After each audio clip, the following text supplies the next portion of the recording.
বিধানসভা ভোটের আগে রাজনৈতিক চাপানুতর চরমে। সেই আবহে শনিবার কলকাতা থেকে তৃণমূল সরকারের বিরুদ্ধে 35 পাতার চার্জশিট পেশ করেছে বিজেপি। কেন্দ্রীয় স্বরাষ্ট্রমন্ত্রী অমিত শাহর হাত ধরে প্রকাশিত এই নথির নাম তৃণমূলের 15 বছরের অপশাসন, রক্তাক্ত পশ্চিমবঙ্গের অভিশপ্ত অধ্যায়। রাজ্যের আইন শৃঙ্খলা, দুর্নীতি, অনুপ্রবেশ, শিল্পহারি থেকে নারী নিরাপত্তা একাধিক ইস্যুতে শাসক দলকে কাঠগড়ায় তুলেছে গেরুয়া শিবির। বিজেপির দাবি, রাজ্যের প্রশাসনিক ব্যর্থতা, দুর্নীতি, আইন শৃঙ্খলার অবনতি থেকে শুরু করে শিল্পপতিদের প্রস্থান, সব মিলিয়ে পশ্চিমবঙ্গ আজ গভীর সংকটে। तृणमूल कांग्रेस की इस सरकार के 15 साल के शासन के खिलाफ हमारा चार्जशीट ये आज की प्रेस वार्ता का मुद्दा है। ये चार्जशीट जो है वो तृणमूल कांग्रेस भले कहे भारतीय जनता पार्टी का चार्जशीट है, परंतु मैं मानता हूं ये बंगाल की जनता ने ममता बनर्जी की सरकार के खिलाफ लगाया हुआ चार्जशीट है, जिसको भारतीय जनता पार्टी एक आवाज दे रही। एक प्रकार से आने वाला चुनाव बंगाल की जनता को तय करना है कि भय को चुनना है या भरोसे को चुनना।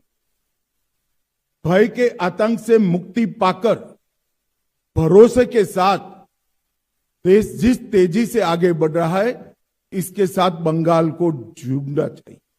बंगाल का ये चुनाव बंगाल के लिए तो महत्वपूर्ण है ही है, परंतु पूरे देश के लिए महत्वपूर्ण। पूरे देश की सुरक्षा बंगाल के चुनाव के साथ एक प्रकार से जुड़ी है। असम में भारतीय जनता पार्टी की सरकार बनने के बाद असम से घुसपैठ कमोबेश समाप्त हो गई। अब एक ही रास्ता बचा है जहां से घुसपैठ होकर पूरे देश के अंदर घुसपैठिए फैलते हैं और देश की सुरक्षा के साथ खिलवाड़ करते। इसलिए बंगाल का एक चुनाव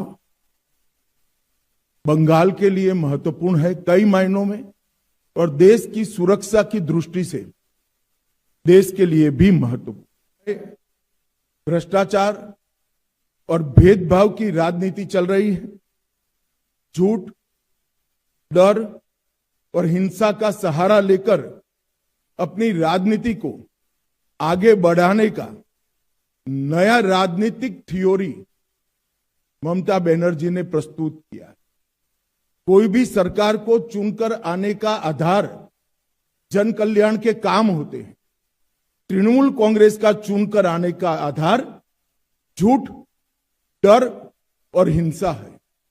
मगर भारतीय जनता पार्टी 2011 से ही इसके खिलाफ एक संघर्ष कर रही है, और मुझे लगता है कि इस बार बंगाल की जनता पूर्ण बहुमत के साथ भारतीय जनता पार्टी की सरकार बनाने जा रही है।